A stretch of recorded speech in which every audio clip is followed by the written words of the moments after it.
Hapon na nga kaming pumunta dito sa Pantalan kasi 7:00 pa ng gabi yung biyahe ng barko. So barko yung sinakyan namin kasi walang pili yung barko kasi airplane, 'di ba? Kasi before nag-airplane kami.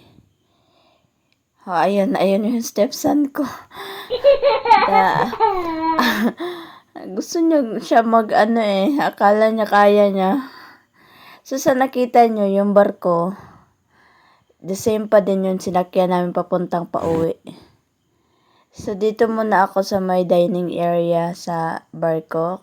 Kumain muna ako kasi mga 3:00 pa yan ng hapon. So nag-snacks muna ako dito. Medyo napagod kami at nagutom kasi nagbiyahe kami mga almost 2 hours from our home to Pantalan. So tatapusin ko nga kanina yung sinabi ko before kasi nag-airplane kami. Sayang yung lotion ko, sayang yung plancha ko kasi bawal pala yun sa airplane. So yung ginawa namin dito na lang kami sa barko kasi sa airplane yun si Cordapio, yung 1-year-old boy ko, may pamasahe yun. Dito sa barko libre lang yun siya, so medyo nakakatipid konti. So hindi pa pala tapos akong mag-snacks dito kasi nag-snacks nga kami kasama si Cordapio, si Grant. So napapasarap yung kain mo. Alam niyo ba yung feeling na gutom ka? Tapos ang sarap pa ng kinain mo. So si Cordapio tuwang-tuwa siya dahil nabubusog na daw siya. So naglaro-laro siya dito.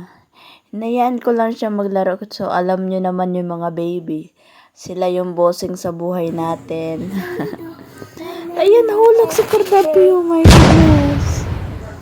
So dahil nahulog nga siya, kinuha ko na lang siya. Inano ko na lang siya. Binantayan ko na maigi para hindi na mahulog ulit. Kasi kawawa naman yung baby ko. 1 taon pa nga iyan. Sobrang likot. Alam niyo ba yung baby na to? Nakapagpahinga ka lang pagtulog to.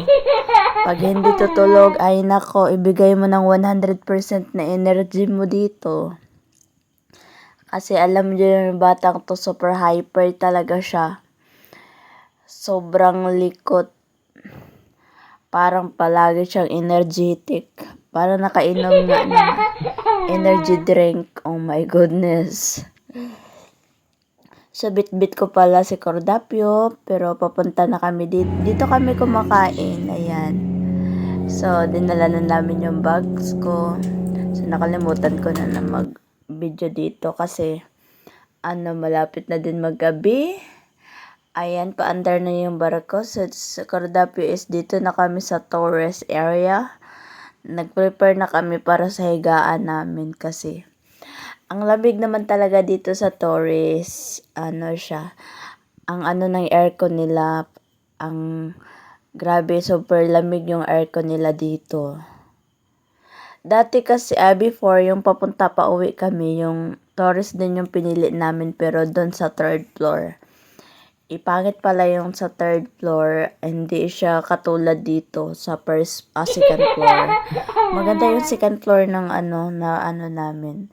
So lumabas muna ako. Ayan, tiningnan ko muna yung labas ng barko. While si Cordapio dito is naglaro-laro. Oh my goodness.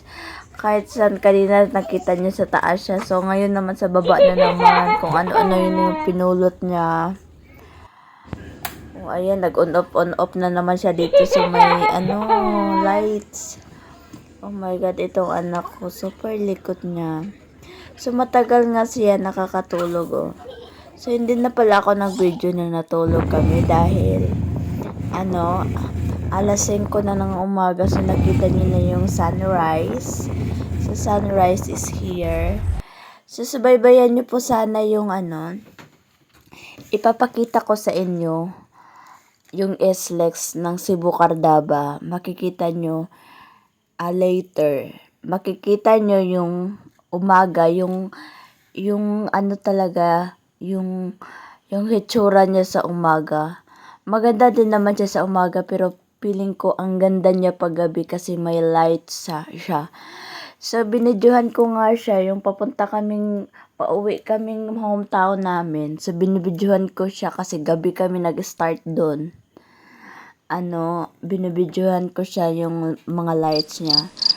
So, tapusin niyo tong video na to hanggang dulo para makita niyo kung gaano kaganda yung at ang kahaba ng tulay ng Cebu Cardaba, yung SLX yung tawag dito. So, dito nga kami dahil hindi pa nga yung barko. Ayan, tuwang-tuwa si Cordapio, pinadidi ko muna siya para pag makalabas na kami ng barko, hindi empty yung tummy ni Cordapio. So, ayan siya.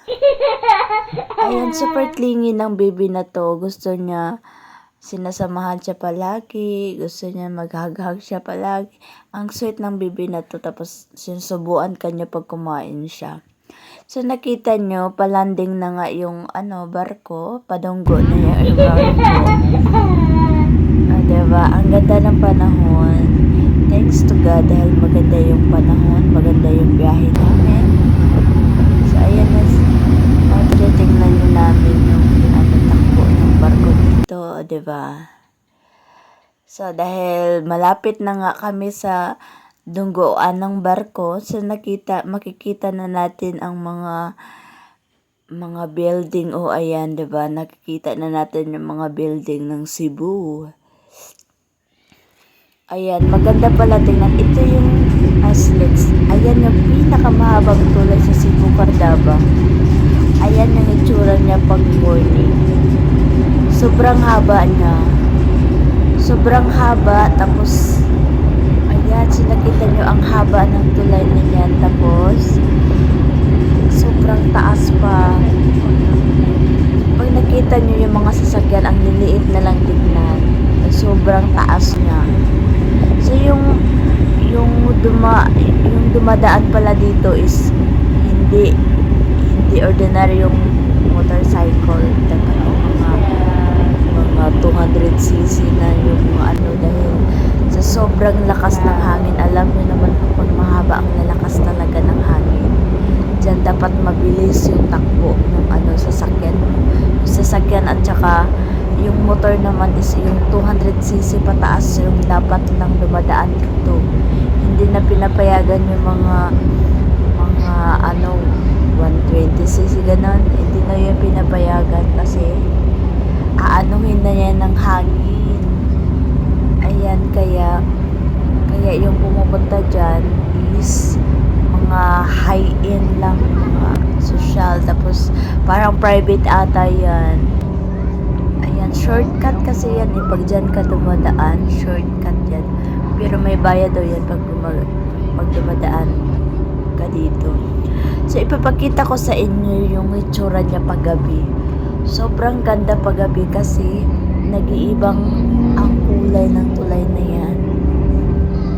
So, nakikita nyo, ang daming nagbibidyo sa tulay na yan kasi sikat to Sikat to sa Cebu. Tapos, bago pa lang siya na. So, ito pala yung itsura paggabi. Nag-iiba-iba ang kulay. Diba? Super ganda niya. Ang ganda niya. Feeling ko nagagandahan ako paggabi kasi nang dahil sa kulay, nagre-reflect siya sa tulay na to. Ayan, sobrang haba niyan pero yung kulay na naman is nag-iiba din. Hindi talaga siya tinitipid ng mga lights. So, ayun lang po yung itsura niya paggabi. So, dito na naman babalik ako dito dahil padunggo na yan yung barko. Ayan yung mga maliliit na barko. Ayan. So, makikita na natin yung mga building. Ayan yung barko. Parang private ata to na barko. Yung pagbasa ko dito is Spain. Spain pa no? Kaya akala ko Spain. So, Span pala. Wala siyang IN. Parang yung mata ko is nasisira siya. Parang unti-unti siya nasisira. Hindi ko masyadong nababasa pag sobrang dikit na yung mga letra. So, sobrang bilis pala niya, makikita niyo dito yung klase-klase yung barko, may mga maliliit. Ayan, hindi lang naman pagpasahirong barko ang meron dito. Meron din yung mga private na mga barko, ganyan. So, ganito pa rin yung daloy ng ng dagat. Kasi, hindi pa nga kami nagdudunggo. Oh my God, ano ba yung Tagalog niyan? So, nakapila na kami dito para pababa kasi nakadunggo na yung barko. At andito na kami nakababa, so sinakay na namin si Cordapio ng mahiwagang maleta namin. O, diba, high-tech yung maleta namin. O, ganyan si Cordapio. So, siya yung pinakabusin sa lahat kasi hindi namin siya pinapalakat kasi kawawa naman. So, andito na pala kami sa bus. Ayan. So, kahit sa bus si Cordapio, sobrang likot niya. So, diretso na kami dito sa may grocery dahil nakauwi na nga kami. Thank you for watching.